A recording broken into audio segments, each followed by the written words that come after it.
Hey y'all, hi. This video is going to be an update of my much watched classic, How to Do a No by Year. The original is still good. I'll link it down below. If you want to go watch it, you will see, Hannah at the end of 2018.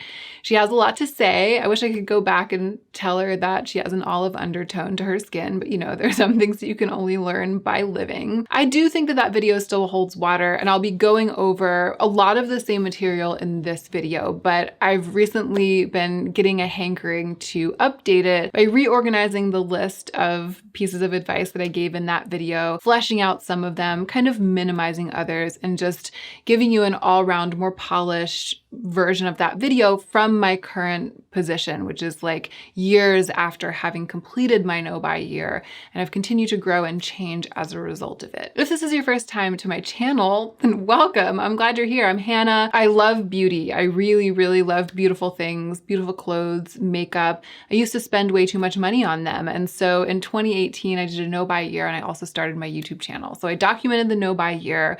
I also have continued to make videos about the beautiful things that I love in the wake of my No by Year, and from a position of like a slightly changed perspective and a different approach to shopping because of that year. If that sounds good to you, and if you enjoy this video and you're not subscribed, please subscribe. And now let's go ahead and get into the meat of this video.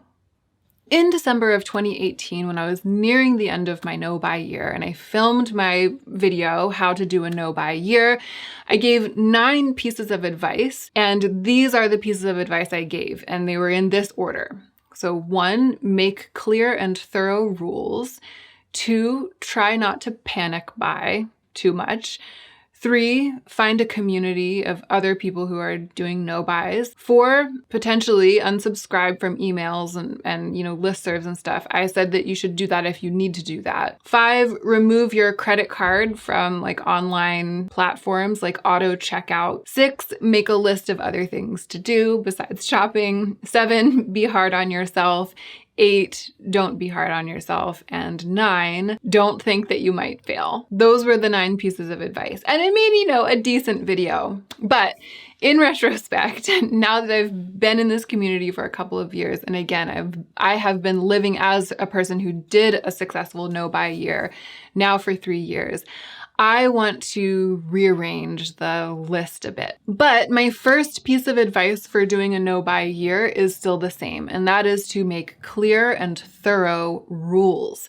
My No by Year was specific to the items that I had problems overbuying. So for me, that was makeup, skincare, clothing, and homewares. The clothing category also included things like jewelry and shoes, bags, other kinds of accessories. I stopped cold turkey shopping for all of those things, but there were other things that I didn't include. For example, I was allowed to buy tickets to like theme parks or concerts. I was allowed to pay for experiences and events because I didn't overbuy those kinds of things. I didn't buy too many concert tickets. I didn't have an issue with those kinds of things. They didn't like get in amongst me and cause me to spiral. If I had included them, if I had said, okay, you're not allowed to get a haircut for a year or get a manicure or go to the spa or go to Disneyland or go to concerts, I would have saved a lot more money. But I actually think that if I had piled all of those things on, it would have been too much for me and I wouldn't have been able to do the No by Year. I had to give myself something. So when I say make clear and thorough rules, it also means make practical rules, being honest with yourself about what you can achieve. You're not trying to make some kind of crazy plan that just feels like only your fantasy self would be able to do it, or like the ideal version of yourself would achieve this goal. You're trying to make a concrete, practical, actionable plan on which you intend to act. You intend to follow through, and you've got to design your rules with that in mind. Over the years, I've heard wonderful feedback from you guys, reports from those of you who've done different kinds of No by Years with different kinds of rules. Some of you have told me about giving yourself like an allowance for 1 item a month, but everything else was like a straight no buy. Some of you talked about doing like a 2-month no buy with a 2-week break, and then another 2-month no buy. You've gotten very creative because you're thinking about what is actually doable for you, what's practical for you. And it might actually even be better to throw yourself a little bit of a bone, you know? If you have to make it just a tiny bit easier than you think it needs to be, that's okay, as long as you know that you can do it, that you're going into it with full confidence and you're not worried that it's not achievable. In the original video, I talked about the fact that making clear and thorough rules also means thinking through every extenuating circumstance that might arise over the course of the year. So you're like, yeah, I'm doing a no-buy year, but you didn't think about the fact that you always go on vacation with your family in August to this little beach town, and you always buy a dress at that corner shop. And it's going to feel particularly hard to go through that ritual and not buy the dress this year. So you've got to identify those potential problem spots in advance of the year and make a plan. So maybe your plan is that you're doing a whole no-buy year for clothing, but you're allowed to buy that one dress in August. Or maybe your plan is you're doing a whole no-buy year for clothing, and that means you're not allowed to buy that dress in August. Either way, if that moment is going to cause you to think, oh no, maybe my rules, maybe I didn't think them through, I forgot to account for this. If there's anything that's going to be like that, anticipate it and write it into your rules. The point of this is to make a comprehensive plan that you can be excited about, that you're like really inhabiting when you start the year, because it's designed for you, it's tailored to you, and it will work for you. In my opinion, that is one of the ways that you will set yourself up for success with a no-buy year. Because those of us who have a propensity to overspend, who love to shop, who are addicted to shopping for one reason or another, who are trying to run from ourselves by shopping, those of us who are in that situation, we're really good at like tricking ourselves out of sticking with the plan that we made. So you have to make your rules ironclad, very, very clear. Don't give yourself any loopholes, because if you leave yourself a loophole, you'll use it. And that's not the point. Which brings me to piece of advice number 2 for this video, which is sort of like brought up from the bottom of the list, the old list. Piece of advice number 2, commit. Commit. So this is the old don't think that you might fail, which was last in the other video, but I think that it's really, really important. Don't trick yourself into thinking that any part of this is out of your control. And I still get messages to this day from people saying, I'm starting a no-buy, wish me luck. Or I really, really hope that I make it through my year without buying something, you know? You don't need luck, you don't need hope. I mean, this is pretty much pulled straight from the other video. It's not a matter of luck. It's not up to fate. It's up to you. If you buy something during your no-buy year, something that was on your do not buy list, if you buy something, it will be because you broke your rule and bought something. It won't be because there was like a twist of fate or you had bad luck. So if you use that language and you think, oh, I wonder if I'm going to make it. I wonder if I'm going to manage. I wonder if I'll be strong enough.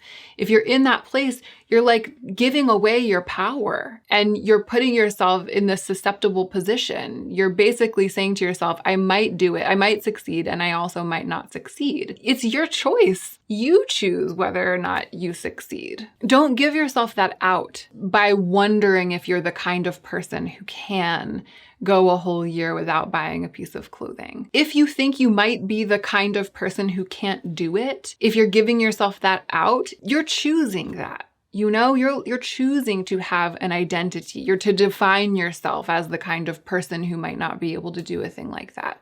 But the whole point of the no-buy year is to change that, to take yourself in hand and to make a change. If you make very, very clear rules for your no-buy year, if you think about exactly what you need and what will work for you, and you outline everything, and you put up your rules, and you go into the year, and then you don't stick to your rules, you don't follow through, that will be because you didn't commit. You didn't keep the contract that you made with yourself. You said you were going to do a thing and then you didn't do it. This might be the first time that you actually do it, but that's why you're doing a no-buy year. So don't have it be one of those things that you said that you're going to do and then you don't do. Have it be one of those things, even if it's the first thing that you said that you're going to do and then you follow through. You have to commit. Otherwise, why? Piece of advice number 3 and piece of advice number 4 are again familiar because they were at the end of the list in the previous video. Number 3, be hard on yourself. And this just means Do not break your effing rules. Because again, why? Like, what's the point of putting these rules in place if you're just going to break them or bend them? Rules are rules for a thing like this. If you put those rules in place, if you've designed your no buy the right way for you, exactly what you need. When the going gets tough, when you start to feel super miserable and you start to think, oh, I really wish that I had decided this instead of this. I really wish I had designed my rules. I really wish I had given myself an out. Too bad. You don't break your rules. You don't bend your rules. Don't think of them that way. Things are likely to get worse before they get better if you do a no buy year, emotionally at least. Or at least they're likely to get weird before they get better. So as soon as the going gets weird or the going gets bad or you start to feel super miserable because you don't have your crutch that you had before when you used to buy stuff to make yourself temporarily feel better, as soon as the going gets hard, if you're like, oh my gosh, I feel really bad, I better break my rule because I feel bad, the whole thing will go up in smoke. There are going to be things that you want to buy during your no buy year. You're going to be mad at your past self for making you do this. You're going to be mad at your past self for making such strict rules. You're going to suffer. If you're anything like I was going into your no buy year, you're going to suffer.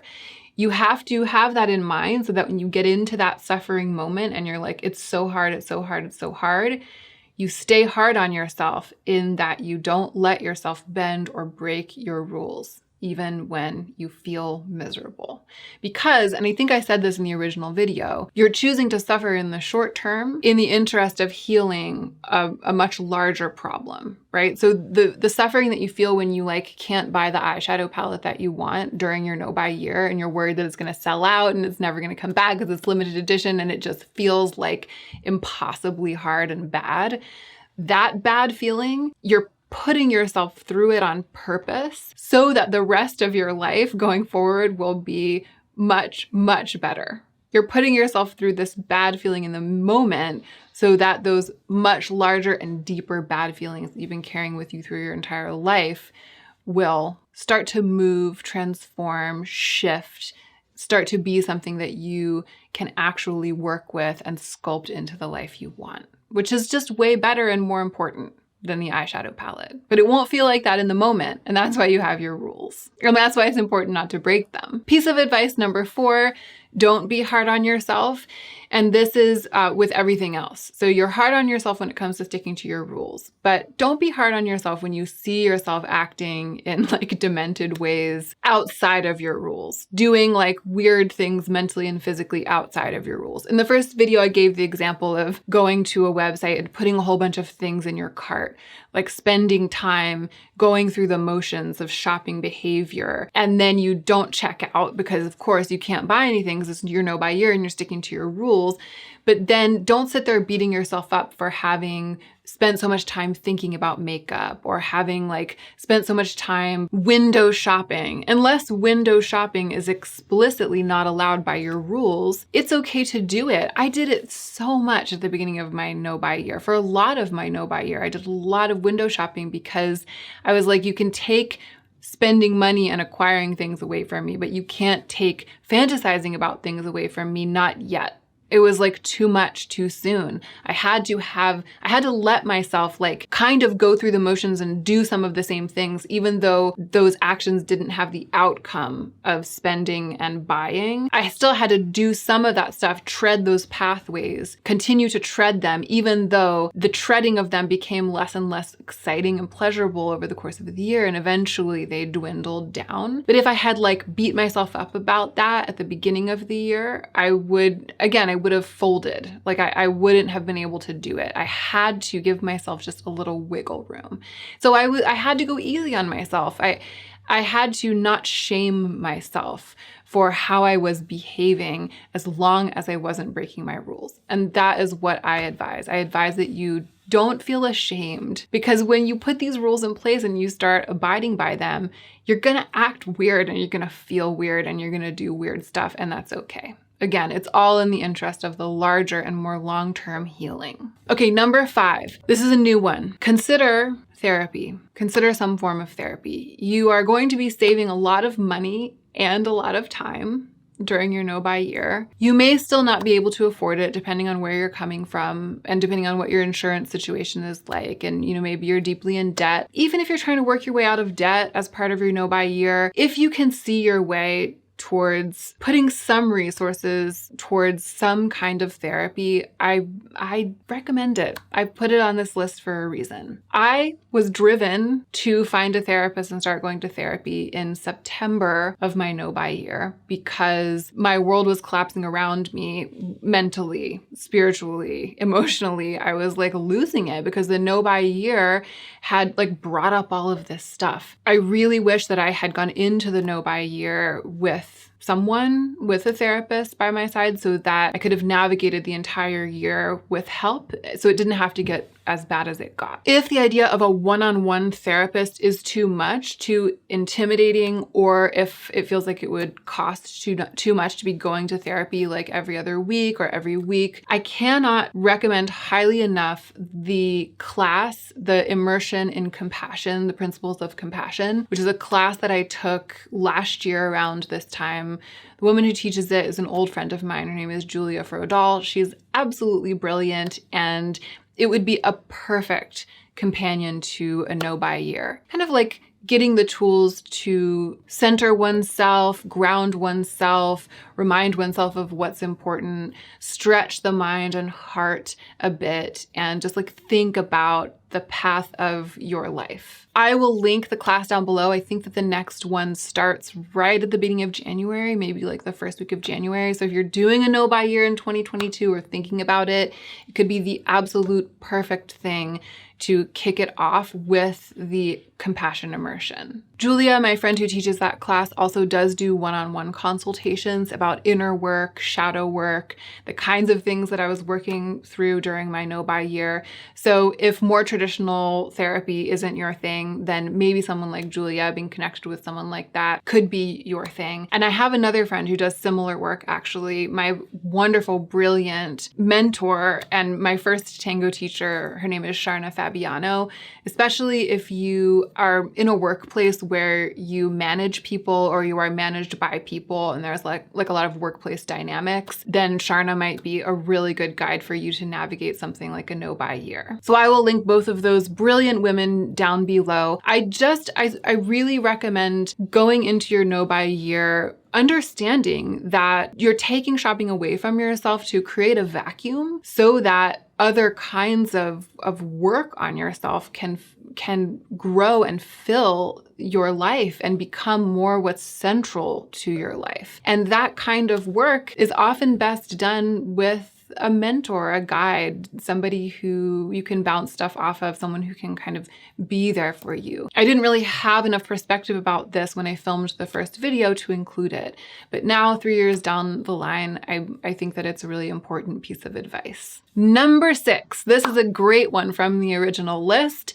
Make a list of other things to do besides shopping. And I have a list, and actually I'm adding to it, make a physical list of other things to do besides shopping. So I think you should write the list down with like a marker on some paper and stick it to your mirror or stick it to your wall. The things that I have on my list, which I just wrote when I was making notes for this video, and I don't know if any of them overlap with the old list. Number 1, go to the library. This was like my best trick during my no-buy year because going to the library in person is a lot like going shopping, but it's free and you can take all this amazing stuff home. And then once you get the stuff home from your free shopping trip to the library, you have another activity you can do instead of shopping, which is reading. And that's what's number 2 on the list. So going to the library, reading, cooking is a great one, especially if you've never really felt your oats with cooking.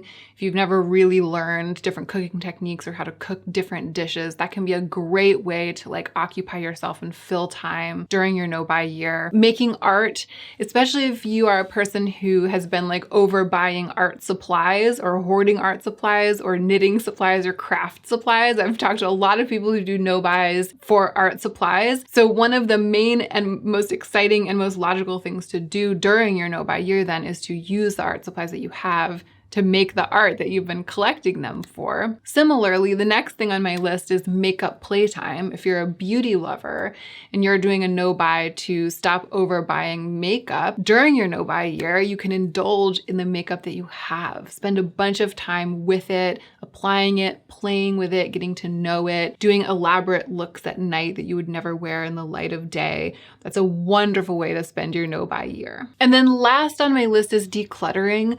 This is something that I ended up doing kind of in the middle and end of my no-buy year. At the beginning, it was too much for me. So don't pressure yourself if you're doing a whole no-buy year to immediately start decluttering.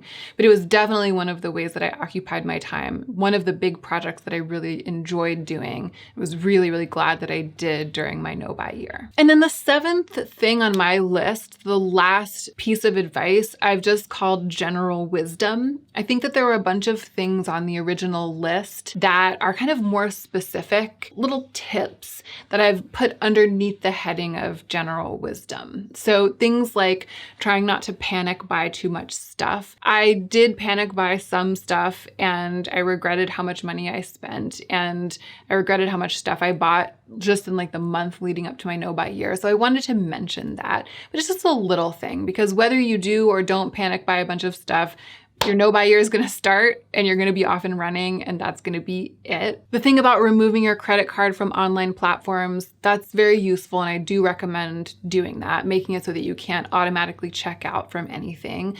I do recommend finding a support system if you can, if that's what you want, online, finding other people or maybe someone in real life who wants to do a no-buy with you. It's really good to have some companionship. At this point too, I've got this whole playlist of no-buy year videos. So I could be, my past self from 2018 could like be your companion during your no-buy year if you watch the videos through as you're going through the year. I also included under the heading of general wisdom, the suggestion to like unsubscribe from emails from brands and companies and maybe even, you know, back off of some of what you watch on social media, unsubscribe from people who you watch who you feel like are always just selling stuff, or even if people aren't always just selling stuff, but the way they talk about things makes it tempting to you. I mean, my channel might even be among them. If you're a person who feels like you absolutely need to completely block anything that might tempt you. I said this in the original video, I didn't do this because I wanted to stay connected and to be able to watch content about beautiful things and stuff that I liked buying, but without then giving in to the temptation to buy it. So in a way, the no-buy year was like a training for that because I wasn't shopping, but I was watching all of the stuff. So those muscles of resistance got swole. In fact, in a weird way, I like intentionally continued to engage in watching beauty community content and keeping track of new releases because the point wasn't to avoid temptation. The point was to not buy stuff even when I was tempted and to turn into someone who would be strong enough not to buy stuff even when I was tempted. And that really worked for me. But I know that a lot of people, when they start a no-buy year, they start by just basically like removing themselves from like the company of temptation. So all of that stuff about panic buying, unsubscribing, credit card, like little pieces of practical advice, that's all under this last heading of general wisdom. And I feel like this is a more organized list. I will, of course, be putting the bullet points on the screen, and I'll also put them down below if you want to reference them. It was important to me for this video to re-emphasize making clear rules, truly committing to your rules, being hard on yourself when you're tempted to break your rules, but not being hard on yourself when you're acting like a fool. And then to add this, to me, quite important new piece of advice, which is really, you know, a suggestion, which is to consider getting yourself into therapy or following some kind of guidance, some kind of class, going through some kind of experience that will support you. Because the no-buy year, it just ended up being so much more fundamentally transformational than I expected. And I think that even when I filmed this video before the end of 2018, I think even the Hannah who was sitting there glibly giving all of this advice didn't really understand how fundamentally transformative it had been and how much she would continue to evolve as a result of the no-buy year going forward.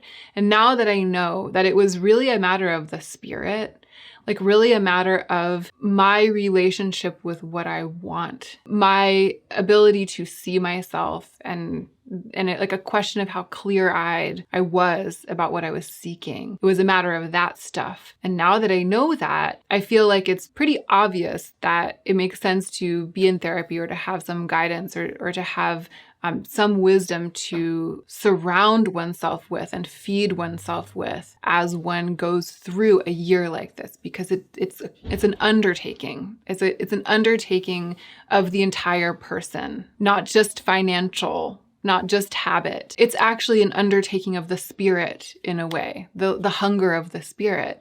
Because if you're shopping in the way that I was, you're shopping from a place of hunger that's in the inner self. You know, it's not just because you want to look fierce. You're hungry for something. It's something much, much deeper than that. When you start moving things around, when you start making change, it can be really good to have someone to lean on there, because it is in danger you are in danger of it all coming tumbling down, which is what happened to me. It really got worse before it got better. And I'm really, really glad that I found a good therapist when that happened. So that is it. I'm going to go. I hope that this was useful, enjoyable to watch. I hope it was interesting. Those of you who've been following me since the No Buy year, maybe you've watched the first video before, maybe you watched it a handful of times. I hope you got something new out of this one. If you are indeed embarking on a No Buy year in the coming year, I believe in you. I'm not going to wish you luck because you don't need luck. You don't need no silly thing like luck. You can do it. You're gonna do it. I believe in you. And I hope that you are all remembering to take extra good care of yourselves this season so that you can be the most effective versions of yourselves as you do your work in the world.